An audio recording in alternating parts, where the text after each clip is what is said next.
Nous sommes avec Syllab, on aime Syllab.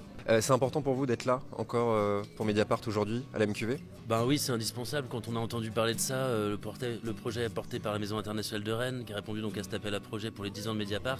Mediapart fête ses 10 ans à Paris et une date en région, et c'est à Rennes, à la maison de quartier de Villejean. Bon, je crois que c'est indispensable. Enfin, voilà, on s'est pas posé la question longtemps d'y être ou pas. Est-ce que l'apprentissage que vous pouvez un peu dispenser avec les émissions, est-ce que ça passe aussi par de l'éducation, recouper les informations, tout ça, les fake news en fait, un sujet qu'on entend vachement en ce moment?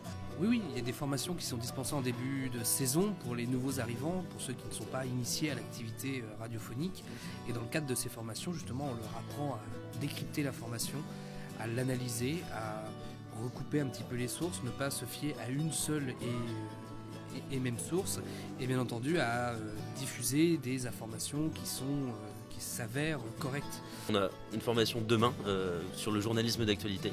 Donc 3 heures où les nouveaux bénévoles peuvent s'inscrire justement et on discute de tout ça. On réfléchit à ce que c'est qu'une ligne éditoriale, c'est-à-dire qu'est-ce qu'on veut dire, à qui et comment on va s'y prendre pour le faire. Ce que c'est qu'un angle aussi dans le journalisme, parce que voilà, quand on a un sujet, quand on a envie de traiter un sujet, après il faut trouver une façon de rentrer dedans qui va pouvoir intéresser. On réfléchit à comment valoriser ces sujets-là aussi, à l'ère du numérique.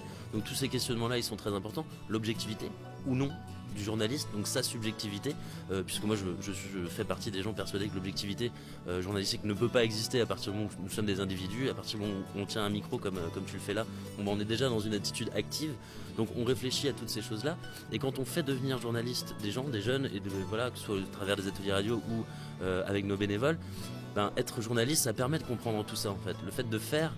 Tout de suite on peut porter un regard beaucoup plus critique sur l'info qui nous arrive. Ce que j'aime bien chez Syllab notamment, c'est que vous vous dites pas on est juste en province, à Rennes, donc on fait ça un peu avec les moyens du bord. Non, c'est un peu ce que vous disiez, à votre niveau déjà vous faites attention à éduquer justement un peu les journalistes, à les aiguiller, c'est important pour vous? L'idée c'est de mettre entre les mains des bénévoles quand même des outils professionnels. Parce que c'est comme ça qu'on peut toucher aussi à la réalité des choses. Quand les gens arrivent pour la première fois et voient le studio, voient les micros d'extrême bonne qualité, voient comment on arrive à faire des duplex avec des liens OIP, des trucs open source, pas possible. Là tu parlais, Julien, des compétences qu'on met en œuvre.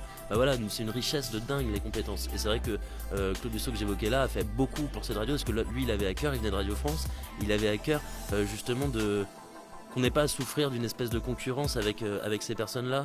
Non, on est capable de faire des choses, on a du bon matériel, oui, on va former les gens grâce à l'humain aussi pour faire des choses de qualité, ça n'empêche pas quoi. Si vous deviez résumer la ligne éditoriale de Syllab en 2018? Jeunesse, transmission, de la créativité. Le local, évidemment, je l'ai même pas dit parce que ça me paraît juste tellement évident. On reste des radios locales et c'est noble d'être une radio locale en fait, parce qu'on travaille avec un territoire. Sur un territoire, il y a des gens. Et Louis Plenel l'a parlé. Donc dans une ville c'est une commune. C'est essayer de faire du commun.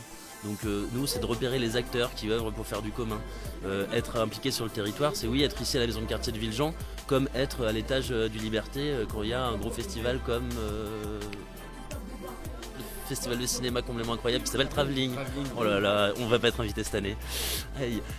Voilà, c'est terminé. On espère que ces petites présentations d'associations rennaises vous auront plu. On remercie d'abord Mediapart, la maison de quartier de Villejean, la MIR, de nous avoir invités, de nous avoir permis de rencontrer toutes ces associations. On vous invite surtout à aller les suivre. Voilà, merci surtout à vous de nous avoir regardés. On espère que ce petit ZR vous aura plu. On vous donne rendez-vous très prochainement sur la page Zone Rennes. N'hésitez pas à liker, partager et tutti quanti. Voilà, à très vite. Allez, bisous. Ciao.